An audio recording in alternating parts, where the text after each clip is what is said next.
Hello, welcome to my first podcast. You are listening to Posa herself being Perfectly Posa. After so much delays, I am listening and I'm acting. Just taking it to the next level.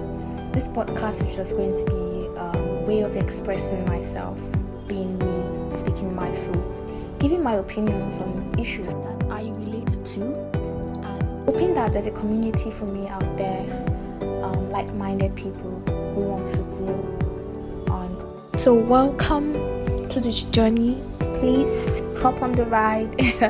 We're going to be kickstarting by talking about some of the lessons from 2021 because I feel it's always important to review where you're coming from so you know where you're going. But before I get into all of that, Happy New Year, guys! How was your holiday? Did you have a good time? Were you at home? Did you travel? Did you spend it with the family or friends? Or was it dirty for you? Those bad guys out there. But I really hope you had a wonderful time because I did. It went perfectly, exactly how I wanted it to be. It was a very low-key one, but it was what I wanted it to be. I wanted to reflect, which I did, and I'll be sharing the lessons with you right now. In 2021, I began my self-discovery journey. And it took me to where I learned that everybody has a path. No one has been placed on this earth without a path. We get derailed, we get confused. Sometimes our paths are even stolen from us. But it's our job to find our paths because it's only when you find your path that you can truly begin to live. So every one of you out there right now has a path. And my question to you would be, are you living your path? If you're not living it already, it's fine. You can start. Ask questions. Begin to know yourself. What did I truly like? My inner child, what was it? And once you do all of this, you have to now move on to be willing to act. You have to be willing to act. Acting might be a little bit difficult because, the society boxes us a lot of times. We feel like we have to live to people's expectations. We feel like there's so much we have to give. And most times we don't put ourselves first. But acting means putting yourself first, doing what is right for you. I don't mean being unkind. I don't mean being a nuisance to society. Just genuinely taking care of yourself, doing the things that would help you grow, that will help you live the best version of yourself. And when you start doing that, oh my God, you will find the power within. You realize that there is so much you have inside, so much that has been put in you to bless lives. You begin to find your community. You begin to find like-minded people. You begin to be the very best of yourself. That's about 3 lessons that I have mentioned already. Everybody has a path, the willingness to act, the power within. And now for the 4th one, I'd say the staying power. Being able to stay the course. This sounds easy sometimes, but it's the hardest part. It's the part where you have to wake up in the morning and say to yourself that I am staying the course. I am doing right by myself. I am living my fruit. It's not easy because most days you wake up and you feel like you have not accomplished anything, but you have to stay. You have to now have your support system. You have to have the books you run to, the videos you watch, the things that will keep you on this path of truth. So there you have it, guys. Those are 4 lessons that I took from 2021, and I would love to hear your lessons. So drop them in the comments. I'll be reading them. I'll be engaging with you. So talking about lessons learned, you have to have goals so that you can be accountable. It's your goals that help you measure success, help you measure growth. So on that note, we are going to be setting out some goals for ourselves this 2022. It does not necessarily have to be some huge goal. It does not have to be some overwhelming goal. Just really simple things you would love to see yourself be. How to handle, your new self, your new life. Just simple goals really to keep you accountable, to keep you focused throughout the new year. And for that, we'll start with my first goal. My first goal has to be keeping my voice. I found it. I have to keep it. I cannot let it go. I cannot let challenges, circumstances, society let me go back to not having the power of my voice. I am going to use it. And this is one of the things that has propelled me into starting this podcast. Okay, so yes, first goal for me is being myself, being my voice, speaking my truth, just being Posa.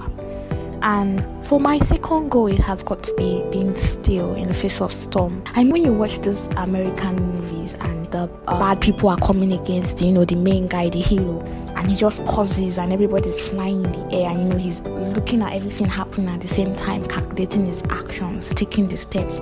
And by the time the slow part finishes, everybody just on the floor, push. He has handled it in the air, just suspended. I mean, that's what being still is. Analyzing, thinking it through, not always reacting. You don't have to be shaken every time the world decides to go mad. Just be still. What should you do? What does the universe want you to do? What is the lesson in this scenario? Okay, how do I take steps? What can I do? Is this one of the things where I engage or I leave? Just being still so that you can act right, do right. For my third goal is feeling everything. Don't be afraid to feel the hurt, the happiness, the joy, the sadness, the disappointment, the depression. Just feel everything, let it hurt, and then you let it go, so that you can absorb everything you need to absorb from that experience. So yes, there you have it. 3 goals. I'm keeping it simple, like I said, just 3 goals. Now, keep in mind that these things can manifest into tiny acts that you see throughout the course of the year. But 3 goals. How about you sit down right now and carve for yourself 3 goals, no matter how small it is. Write out 3 goals for yourself. Roger that. So I hope that you have taken this moment to collect your thoughts, to put down some goals for yourself that you will begin working on. Get yourself going, get your goals going. I'm going to be leaving you with 2 cheat codes. Yeah? The world is so big. The universe is so encompassing of different things that makes it work. The vibrations, astrology, numerology, all of that, the spirituality, these are all the particles of the universe. So I have tapped into some of them, and one of the things I can tell you is that for this year, which is 2022, it has a double vibration. So it's coming with a sense of balance. It's going to be focusing on trying to find the balance between yourself in partnerships, business-wise, love, life, friendship. It's just going to be finding the right balance. You're going to be seeing a lot of things that has to do with family, love, partnerships, how you balance all of this. So for example, if you're such a person who says that this is who I am, this will be the right time to try to find that compromise, find that balance. If you really want the relationship to work, how about you find that balance? How about you put in the work to reach a compromise that is benefiting for both of you? In business, in relationship, I will say it again, in friendship, finding the right balance. So we're having a 222 vibration. We're going to be living in abundance. Prosperity is on our side. Guys, that's very exciting. Prosperity is on our side. So yes, that's one cheat code. My second cheat code for you will be having the right support system, having the right partner, someone who listens. What I've come to realize is that if you actually have somebody who listens, as you talk and they are paying attention, you will hear yourself. You would even walk through the process just from talking. You need that someone that you can call, talk through the things that happen. I call it rants. Rants are good for your soul. My God, it makes you realize the things that have just been swimming around in your subconscious and pulling them to the consciousness and doing something about it. So yes, have a support system. Have somebody you can talk to, a friend. If you have family, why not? A partner, if it works for you, depends on your dynamics, of course, have it. If you feel like you don't have such support system, you don't have people you can actually trust, you don't have friends that can listen to you, I am here to tell you that you're not alone. There's always someone out there, and for now we can start. I have a support system, so I can tell you how useful it is. So I can give you her link, I can give you her name. You can check her out on IG at Kemo the Guide. She's always open to help you grow, but you have to be willing, you have to be ready to do the work. So before you go knock on her door, are you ready? Are you ready to begin self-growth? If your answer is yes, go over to Instagram, But okay, yeah. So I think I have come full circle, right? So I'll be leaving you here today. If you have listened to this entire podcast, you make every effort worth it. Thank you so much for listening. You can find me on Instagram at Posa herself, where you can know more about what's coming up next. Check in on YouTube, check in on Castbox, on Anchor and Spotify for other episodes. See you next Thursday, but until then, please keep being kind and keep being perfectly you.